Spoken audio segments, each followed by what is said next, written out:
certamente desfalecerás, assim tu, como este povo que está contigo, porque este negócio é muito difícil para ti, tu só não pode fazer. E assim oramos. Senhor meu Deus, meu Pai que está no céu, eu te peço, Senhor, abre, meu Deus, as portas do céu, Senhor. Meu Deus, que nesta noite, Senhor, o Senhor venha me capacitar, Senhor, para trazer uma mensagem para a tua igreja neste lugar, no nome de Jesus. Amém? Meus amados irmãos e ouvintes da palavra de Deus, você que está nos assistindo, hoje o tema é o seguinte: analogia entre Moisés e o seu sogro. Ou seja, a intimidade entre Moisés e o seu sogro. Vocês já pararam para observar aos seus olhos que existem pessoas que são amigos um do outro? Aonde fulano está, o outro sempre está junto. Existe aquela amizade, uma amizade verdadeira, né? Então, hoje nós vamos estudar um pouco sobre essa amizade do sogro e do genro. E eu creio que a sogra também prestava, né? Muita gente fala da sogra, né? Deixa eu falar da sogra no outro dia, né?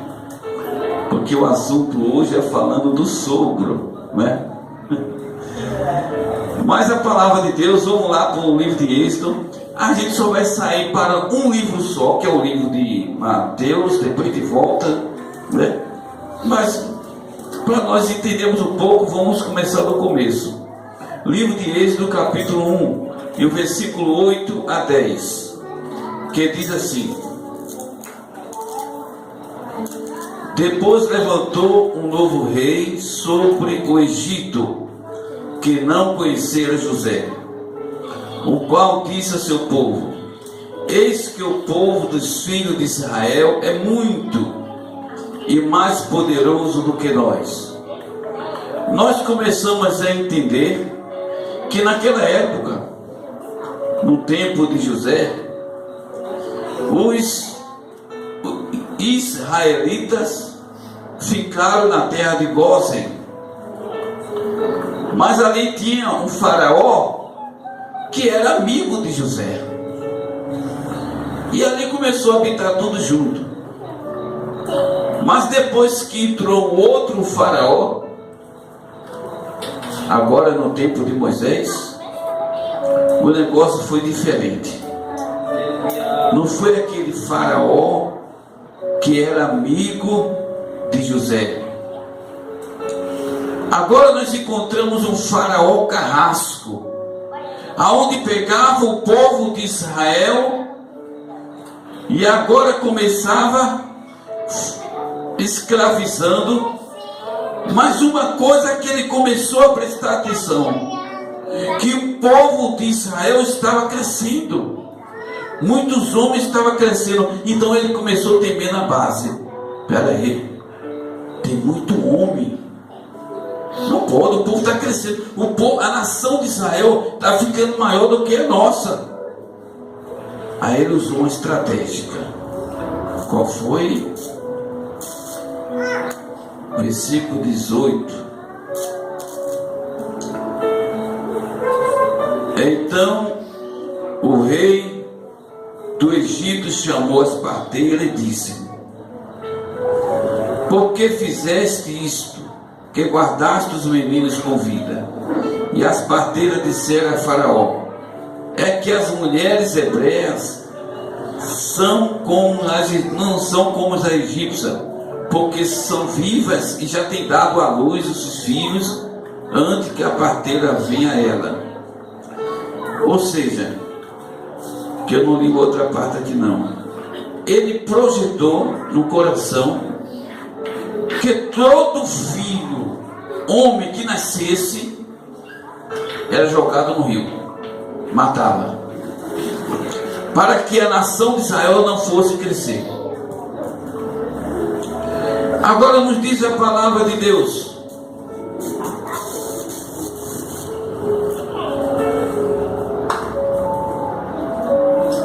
no versículo 2, capítulo 2, versículo 1.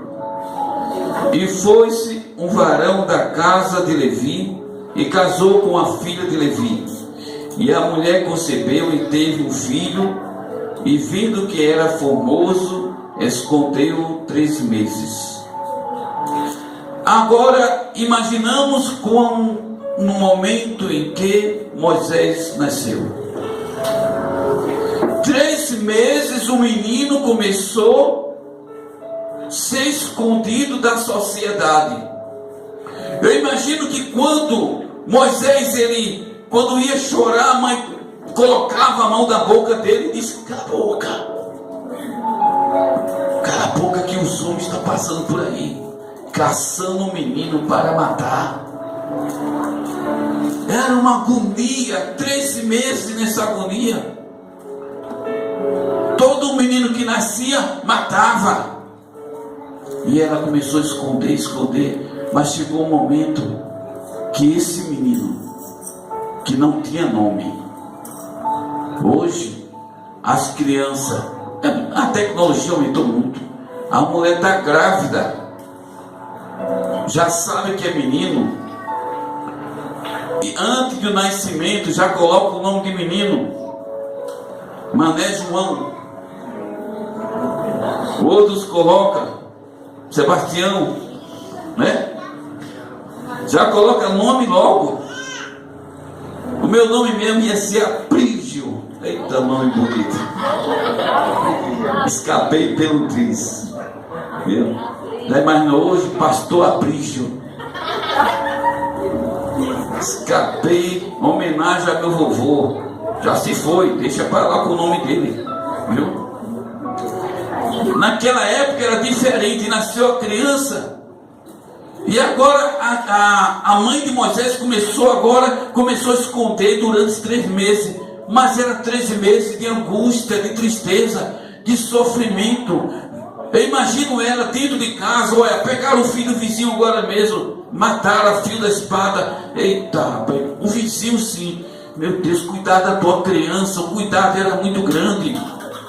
E nesse intervalo de tempo, e quem era que ia pensar qual é o nome que ia colocar nessa criança? Foi uma criança sem nome, não sabia nem qual. A mente da mãe, dos pais, estava preocupado demais, não sabia mais o que fazer. Então elas fizeram, já sei, eu sei que eu vou ver meu filho morrer, então para eu não ver ele morrer, colocou uma arca de junco, colocou agora Moisés ali na beira do rio e soltou Moisés. Soltou a grande esperança dela. Entregou ali, vai-se embora, Moisés. É melhor, eu não quero ver meu filho morrer. Então ela tomou essa decisão. Mas quando Moisés estava na arca de junco, nos diz a palavra que a filha do rei estava tomando um banho, e naquele momento que estava tomando um banho, já vem Moisés dentro da arca de junco. Quem conta? Só Deus sabe uma coisa dessa, né? Já havia Moisés, um menino que não tinha nome, um menino que não era conhecido.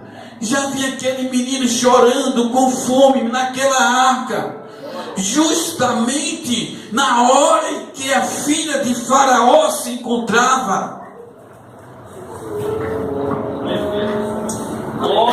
Aí ela, quando olhou aquela criança, ela teve compaixão, teve amor pela criança. Depois Miriam chegou junto dela e disse: olha, quer que eu chame uma hebreia, uma pessoa para tomar conta? Chama, aí chamou a própria mãe. Alguém sabe o nome da mãe de Moisés aqui? Quando eu fazia uma pergunta, o altar não responda.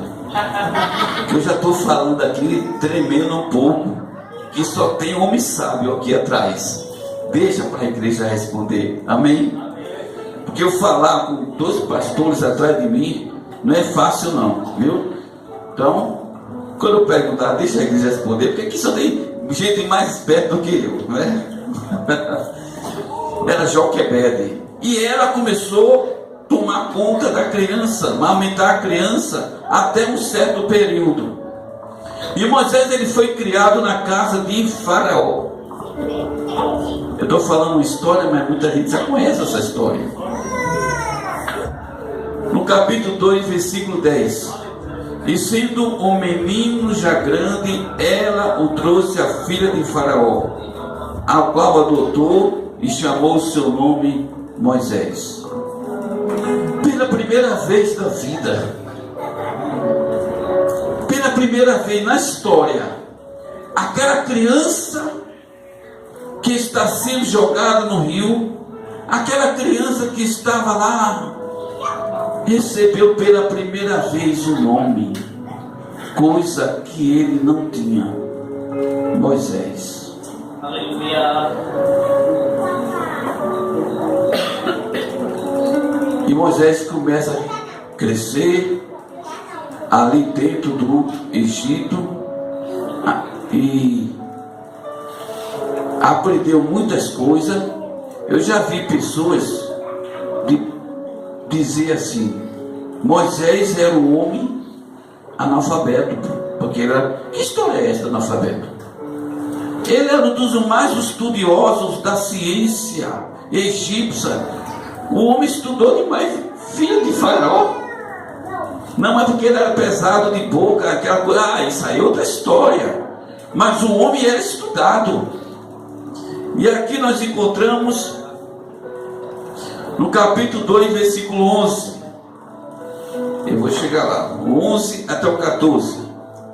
E aconteceu naqueles dias, sendo Moisés já grande, saiu com seus irmãos e atentou nas suas cargas, e viu um varão egípcio que feria a um varão hebreu de entre seus irmãos, e olhou a uma outra banda, e vendo que ninguém ali havia, feriu o egípcio e escondeu na areia. E tornou a sair no dia seguinte, e eis que os dois varões hebreus contendiam, e disse ao injusto: Por que feres ao teu próximo? O qual disse: Quem te posto a ti por maioral e juiz sobre nós? Pensas matar-me como mataste o egípcio? Então temeu Moisés e disse: Certamente esse negócio foi descoberto. A primeira pergunta é, versículo 11: E aconteceu naqueles dias que, sendo Moisés já grande, saiu a seus irmãos. Como foi que Moisés descobriu que aquele povo que estava sendo escravo era seus irmãos? Como era que ele pôde descobrir isto? De acordo com a hermenêutica, foi através de um pedaço de pano que os egípcios, que o povo hebreu usava. Foi através de uma pequena coisa que eles foram descobertos, que ele descobriu que ele pertencia ao povo hebreu e não pertencia ao povo egípcio.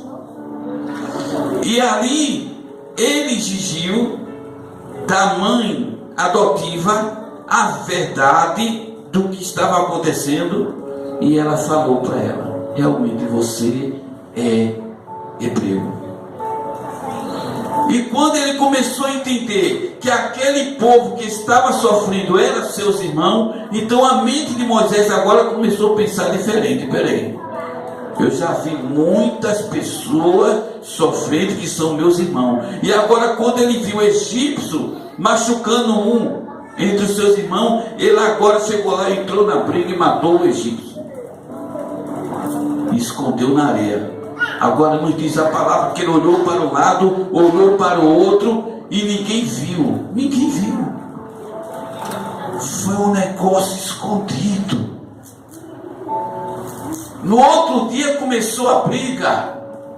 Aí ele foi acalmar. E quando ele foi acalmar a briga, disseram: não, peraí, tu pensa matar a gente como tu matasse ontem o egípcio? Aí imagina agora que o pessoal começaram a mente de Moisés começou a pensar: esse negócio foi descoberto.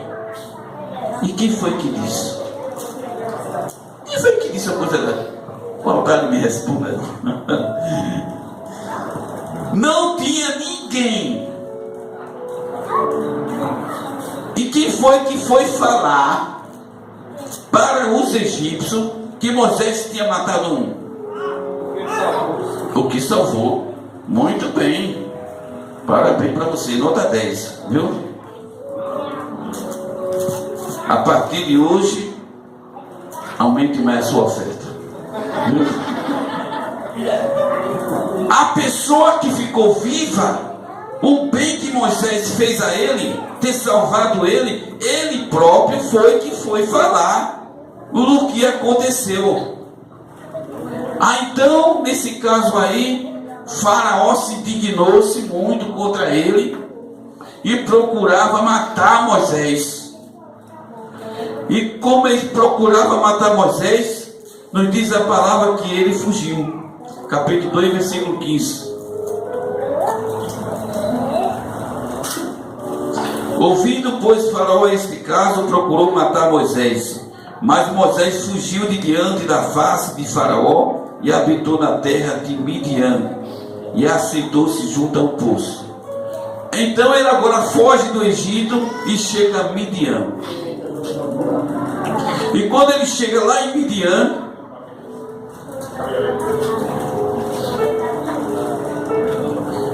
versículo 16: e o sacerdote de Midian tinha 7 filhas, as quais vieram a tirar água e encher as pias para dar de beber ao rebanho de seu pai.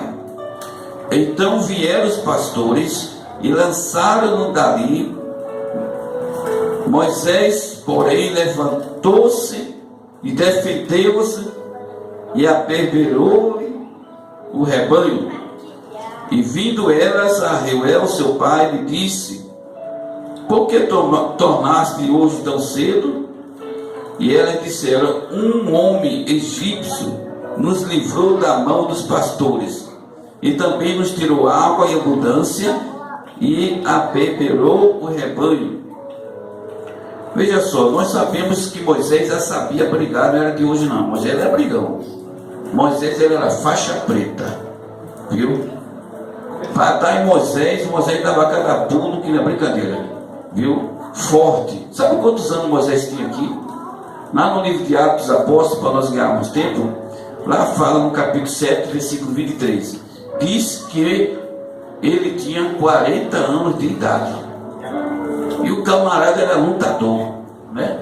Hoje é uma vergonha para mim de 40, que não sabe nem dar um pulo, né? É brincando, viu? Eu estou falando isso para mim mesmo, viu? Mas Moisés era bom de briga. Quando viu que os cabas queriam se apossar das mulheres, ele chegou lá e lutou, pegou um que ele tinha na mão, um cacete, começou a rodar, viu? Ele não era guarda não, mas nessa hora ele se tornou-se guarda. E o pau começou a cantar, e ele começou a defender todo mundo, e ele ficou lá. Aí as mulheres foram para a casa do pai e disseram: olha, por que você vieram tão cedo hoje?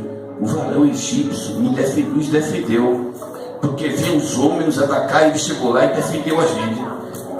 Agora veja a conversa do velho, né? E vindo elas a Reuel, seu pai, diz, ele nessa parte, não sou eu, diz. Sim, versículo 20. E disse às suas filhas: e onde está ele, rapaz? Porque deixasse o homem trabalho para que coma pão. Olha, quer dizer que o pão já existe há muitos anos, né? Glória, aleluia. E Moisés consentiu em morar com aquele homem. Quando a pessoa chama outro para comer um pão, para tomar um café, para almoçar, fazer um lanche, vocês já observaram uma coisa que ninguém fica calado? Não.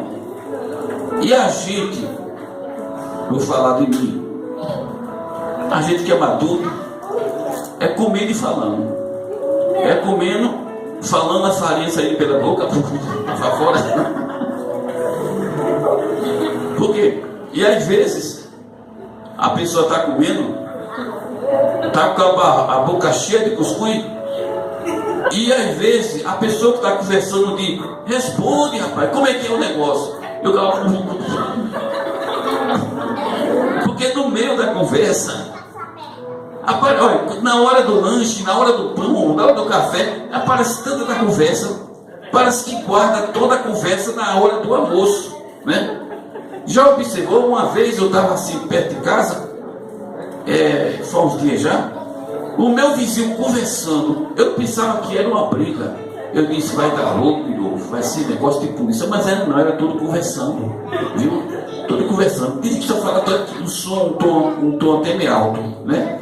Mas ali nós encontramos que ali a conversa vem, conversa vai, de repente aparece quem? Zípora. As filhas do velho, tudo para casar. Segundo a história, tinha 7 filhas. Mas ela olhou para Zípora. Zípora era a primeira filha. Olhou assim, se embelezou-se por ela. Moisés já estava morando junto com o velho, né? Pronto, não teve erro nenhum. Ou se quando ele pediu a mão para casar, quero casar com ela, já está dada, pode levar. Foi fácil para Moisés. Mas por quê? Porque existia antes um diálogo. Tem gente que muitas vezes se interessa pela filha do cidadão, o camarada nem conversa com ele. E aqui Moisés, ele foi esperto. O velho chama ele para comer um pedaço de pão, e vamos conversar, e conversa vem, e os dois começaram a ter amizade um com o outro, e naquela amizade toda foi nascendo o conhecimento, não sei por quanto tempo, mas durante o período que estava conversando ali, aquela amizade toda, e o tempo foi se passando, e chegou um ponto de: eu quero casar com a sua filha. Oxe, agora mesmo. Casou e deu tudo certo. Mas imagine só, muitas vezes o camarada nunca conhece o rapaz, chega na casa do pai: eu quero namorar com a sua filha. Poxa, como é que é esse negócio? O camarada cai de paraquedas: eu nunca vi esse cara. Tu conhece ele, fulano? Não. Tu conhecesse ele como? Eu conheci ele no Zap, no Face. E estou amando quem, rapaz? Ô negócio de gente mentiroso. Desculpa eu falar, mas eu estou cansado de ver. É gente de olho verde, tá? Tem um olho preto, bota olho verde, bota limpa. Agora há pouco, né? Eu vou nem dizer o nome dela, né? Mas ela não é daquele jeito, não. Camila já está entendendo um recado, né? Aquela pessoa que ficou conosco, né? Assim, olha ela, peraí, não é ela não. Eu estranhei na foto. Não, eu conheço pessoalmente, né? Eu não estou dizendo quem é, né? Ela gostava de amassar o barro, não é? Mas é totalmente diferente. Peraí. Vamos mostrar a realidade. Coloca a foto certa sua. Se eu estou com a minha cara toda visgada, né? A bochecha mole, já idade, cabeça branca, eu não vou botar olho azul, pintar olho azul, limpar o rosto, não. Eu boto a minha cara mesmo. Essa cara feia, eu tenho que colocar. Naquele tempo tudo era verdadeiro. As coisas eram sérias. Então, durante ali aquele período, os dois começaram a conversar, conversando vem, conversando vai, aquele negócio todo, até que casaram. Agora, como foi a situação de Moisés? Ele estava trabalhando, estava apacentando. Depois casou, meu chapa, tem que trabalhar agora. O camarada que era rei, né? Lá no Egito, de tudo ele tinha. E agora? Ele está com a minha filha agora tem um serviço bom para tu. Vai tomar conta das minhas ovelhas. Não era fácil não. Dar banho em ovelha, limpar as coisas dessa ovelha, escapes, cuidar de ovelha não é fácil, mas ele tem que estar lá apacentando, o sol quente na cara, e Moisés lá no deserto, viu? Bebendo uma água, né? Bebendo água para se manter, mas era o único serviço que estava ali. Agora tem uma coisa, ele estava ali, trabalhando para os outros, para o seu sogro, para manter o pão de cada dia, se quisesse, mas ele estava ali para servir. Agora tem uma coisa, fui trabalhando para o sogro, fui naquele meio que estava trabalhando, que houve a primeira chamada de Deus para a vida dele. Aleluia. Tem pessoas que querem ser alguma coisa, mas não querem fazer nada. Olha. Aleluia. Não querem fazer nada. Nós encontramos ali que Moisés assumiu seu compromisso. Eu vou casar com a sua filha. Quando casou com a filha, vai apacentar agora o rebanho. Ele foi lá apacentando o rebanho, trabalhando. Ele nem esperava. Quando de repente, no meio do seu trabalho, Deus se manifesta a ele no meio de uma sarça, dizendo: eu sou Deus que estou contigo. E Deus agora começou a se manifestar na vida dele. E começou a falar para ele: ó, tu vai voltar para o Egito, tu vai liberar o meu povo, porque o seu clamor tem chegado até diante de mim, e tu és o meu escolhido. Imagina agora se Moisés fosse preguiçoso. Ei, ô Jetro, cadê teu sogro? Cadê teu genro? Está dormindo na rede ali. Mas rapaz, vai acordar aquele camarada que tem um bocado de lobo querendo devorar as ovelhas. Rapaz, ele está dormindo na rede, tá? Não, Moisés era um homem prestativo, ele estava lá trabalhando. E Deus só conta com pessoas que realmente querem compromisso. E ali nós encontramos ali Moisés ali, Deus chamou ele para essa obra. Estou só adiantando. E Moisés ele voltou para o Egito com toda a autoridade que Deus deu a ele. Os irmãos sabem da história que quando ele lançou o cajado, a vara diante de Faraó, transformou-se numa cobra. Vocês sabem dessa história, vocês sabem que depois disso aí houve 10 pragas ali no Egito. Então o Egito foi todo descoberto, foi todo destruído, e nos diz a palavra que até os filhos primogênitos do povo do Egito morreram todos. E depois, vamos voltar para o capítulo 18. No capítulo 1, ora, Jetro, sacerdote de Midian, sogro de Moisés, ouviu todas as coisas que Deus tinha feito a Moisés e a Israel seu povo, como o Senhor tinha tirado a Israel do Egito. Veja só, depois de tudo que aconteceu, aonde estava Moisés de novo? Ao lado do sogro. Os dois agora voltaram a conversar. Eu imagino que os dois tiveram muito o que conversar nesse dia. Os dois começaram a conversar, e ele começou a conversar a história todinha, o que aconteceu no Egito, como foi que Deus fez, e aquela conversa boa. Os dois começaram a conversar. Coisa boa é quando o genro, o sogro, começa a conversar, que no meio da comunicação nós entendemos realmente quem são as pessoas. Você sabia disso? Se comunique primeiro com as pessoas, para você descobrir quem é aquela pessoa. Às vezes a pessoa olha para Fernando, tem medo dele. Vocês estão vendo Fernando agora, mas mais tarde ele está com uma roupa de vigia, viu? ele passa com a capa, ele Samuel, né?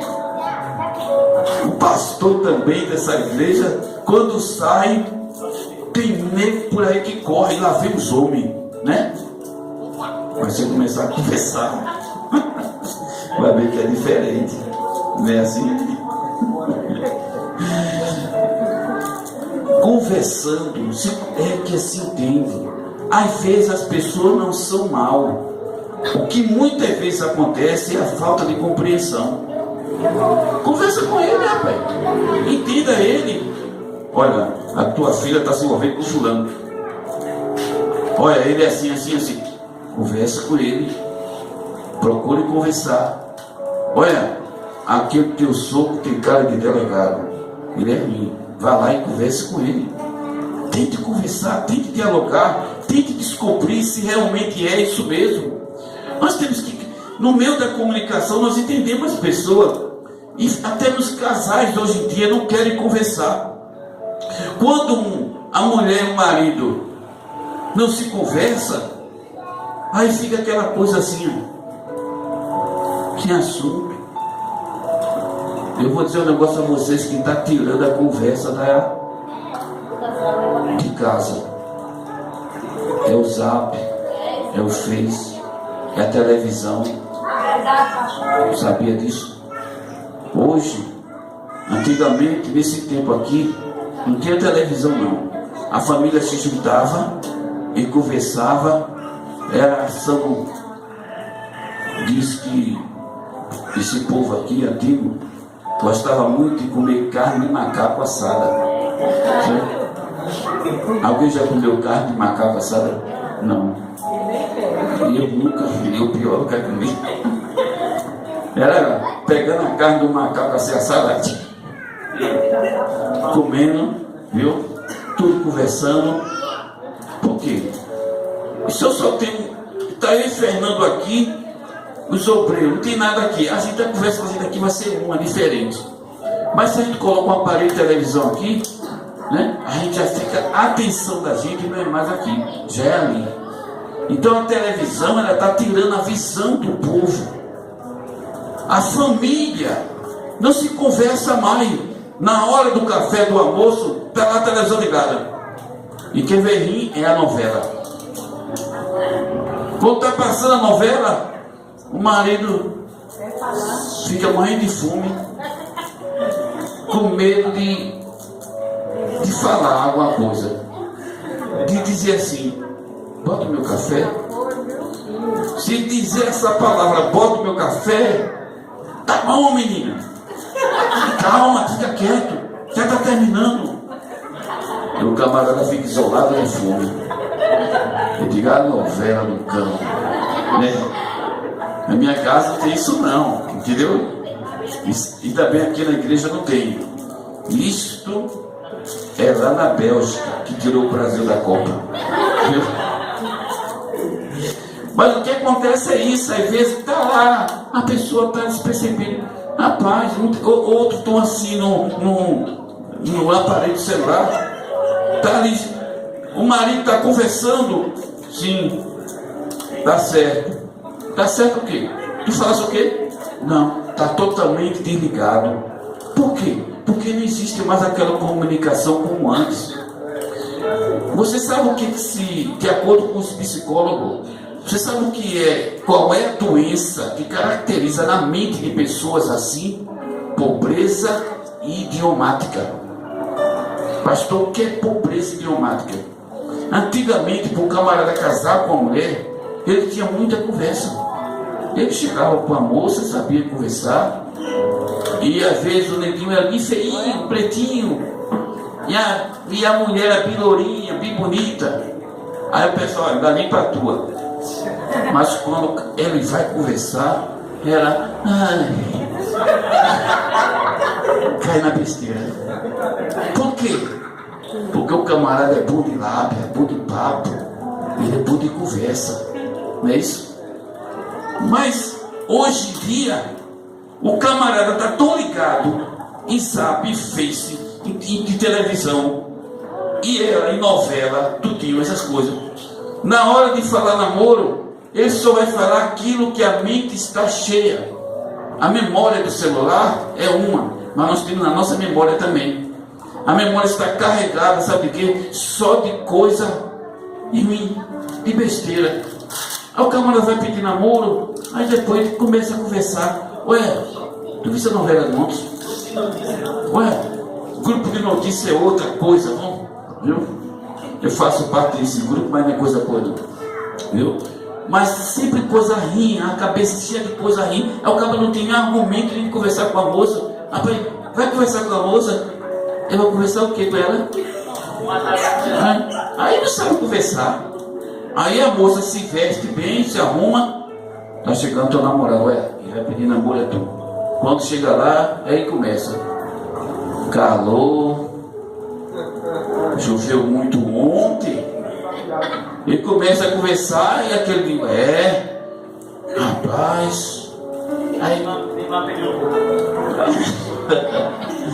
começa a falar de Neymar, que cai, agora Neymar cai muito, né? Aí começa a falar outras coisas, porque a memória está cheia de coisa. Aqui não. Aqui Moisés e o sogro dele tinha muita coisa de Deus para conversar. Os dois agora voltou a harmonia. Não diz a palavra aqui, ó. Deixa eu ver onde é que é aqui. Aqui fala que ele voltou a comer pão novamente. Aquela amizade de antigamente voltou ao normal. Opa, pega outro pão aí. Moisés gosta de pão com café. Prepara aí, vamos conversar. Os dois começaram a conversar, mas da grandeza de Deus, do que Deus fez no Egito. Coisa boa é falar de Deus, viu? Você sabia que tem crente que não gosta nem de falar de Jesus? Gosta não. O camarada está falando de Jesus, não é?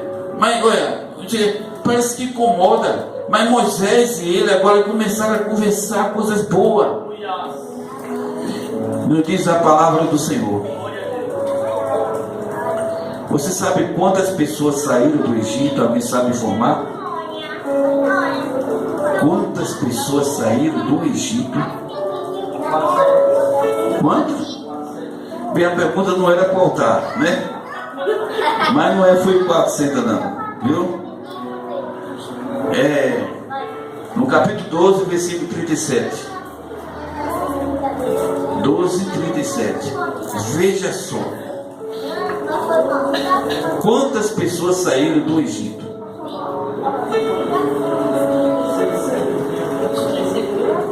600.000 homens. Sem contar com os meninos. Menino é mais que tem.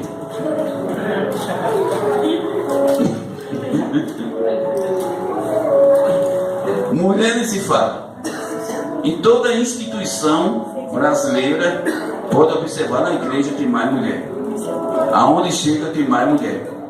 Tem poucos homens, homens são poucos, tem mais mulher. E menino, fulano tem 10, o outro tem 8. Naquele tempo, meu Deus, naquele tempo nem se fala. Não tinha televisão, não tinha nada. Imagina a quantidade de filhos, cada um carregava. Agora, tinha gente de toda idade. 600.000 homens, fora criança, fora mulher, fora tudo. E agora 600.000 pessoas, fora todo mundo. Moisés agora tinha que julgar as causas. Veja que responsabilidade. A gente muitas vezes tem 10 pessoas na igreja. 10 não, vou botar 4 gatos só. Imagine 4 pessoas pensando diferente. Pastor, o senhor não acha que é assim melhor assim não? Aí o cara, eu não sei não. A outra vez, não pastor, não faça isso não. Porque se o senhor fazer, não, o outro chega, não, eu não vou correr não. Eu acho, pastor, que o senhor fez. Aí daqui a pouco o pastor fica, eu não sei o que eu faço. A posição de Moisés foi o maior líder depois de Jesus que eu posso considerar, viu? Moisés foi um grande líder. 600.000 no ouvido de Moisés. E o pessoal ingrato. Olha, mas antes que a gente morresse no Egito, era melhor do que a gente vir aqui. Olha, tudo era na cabeça de Moisés. Olha, faltou água. Cadê Moisés? Viu? Olha, Moisés, não tomei banho ainda. Menino, tudo era na cabeça de Moisés. E nos diz a palavra lá no livro de Número, capítulo 12, versículo 2, que Moisés era o mais manso da terra. Mas tinha que ser manso mesmo, viu?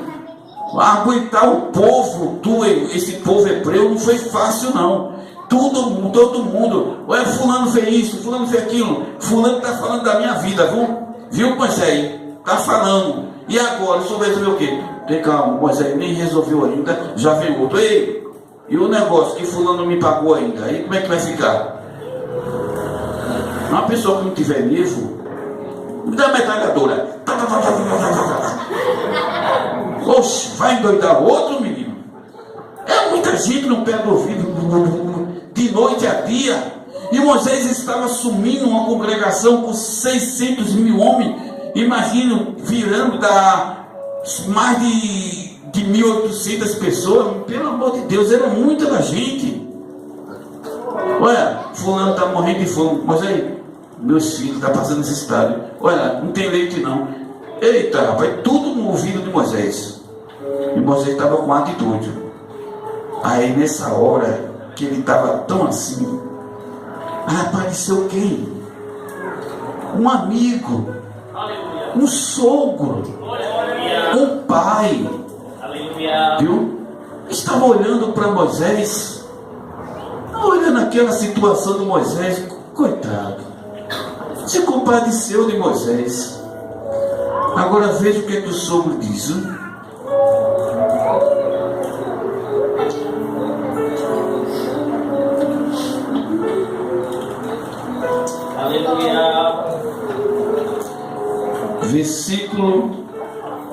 Capítulo 18, versículo 16. E vendo, pois, o sogro de Moisés tudo o que fazia ao povo, disse: que é isto que tu fazes ao povo? Por que te aceita só? E todo o povo está em pé diante de ti, desde a manhã até a tarde. Então disse Moisés a seu sogro: é porque este povo vem a mim para consultar Deus. Quando tenho algum negócio, vem a mim, para que eu julgue entre um e outro, e lhe declare os estatutos de Deus e suas leis. O sogro de Moisés, porém, lhe disse: não é bom o que tu fazes, totalmente desfalecerás, assim como tu e este povo que está contigo, porque este negócio é muito difícil para ti. Tu só não pode fazer.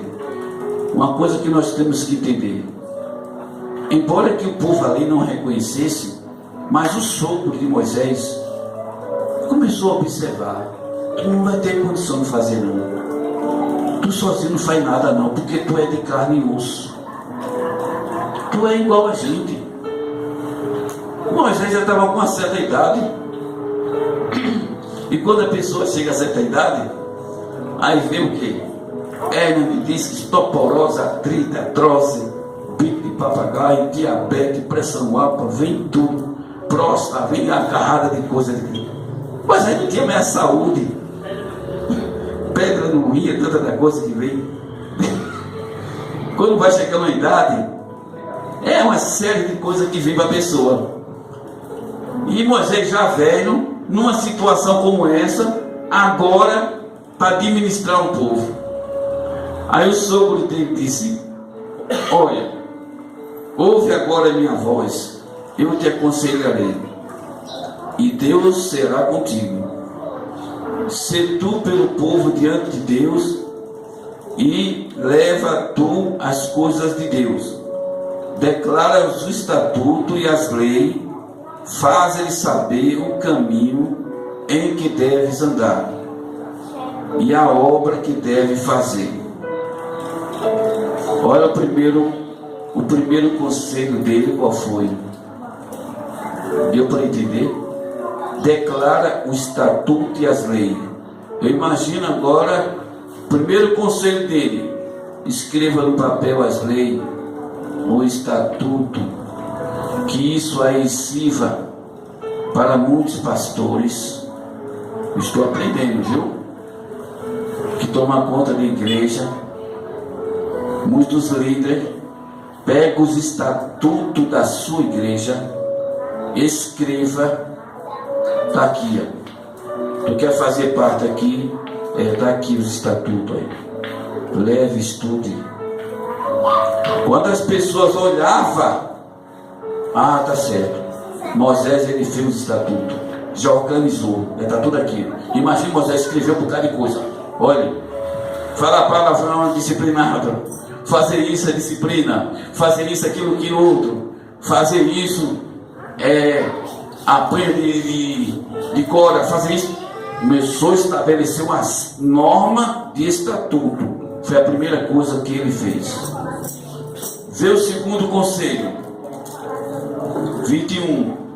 E tu, dentre todo o povo, procura homens capazes, tementes a Deus, homens de verdade, que aborreça a avareza, e põe sobre ele por maiorais de 1000, maiorais de 100, maiorais de 50 e maiorais de 10. Segundo conselho, Moisés, tu agora procura homens de qualidade para te ajudar nessa obra. Tu procura homem, bota 1000 pessoas para ele tomar conta, bota 100 para outro, de acordo com a sua capacidade. Por exemplo,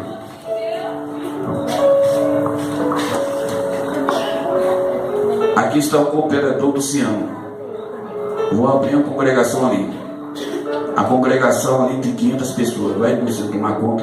Ele vai sair na carreira. Eu vou nada, tá todo. Viu?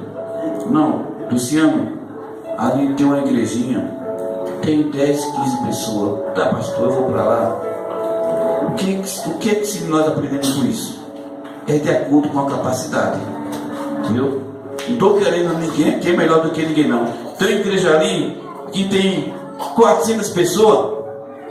Prefeito Roberto vai para lá. Viu? Não, rapaz, coloca Fernando. Se colocar Fernando, ele dói a cabeça. Não tem condição, não. Vou colocar Roberto. Está entendendo? Cada um começou a fazer de acordo. Eles procuram homens para cada um tomar conta de 1000, outro de 500, vai colocando assim, cada um para te ajudar. Agora, quando for um negócio pesado, é que vem para você. A pessoa sozinho, ele não faz nada. Agora veja o que é que diz aqui.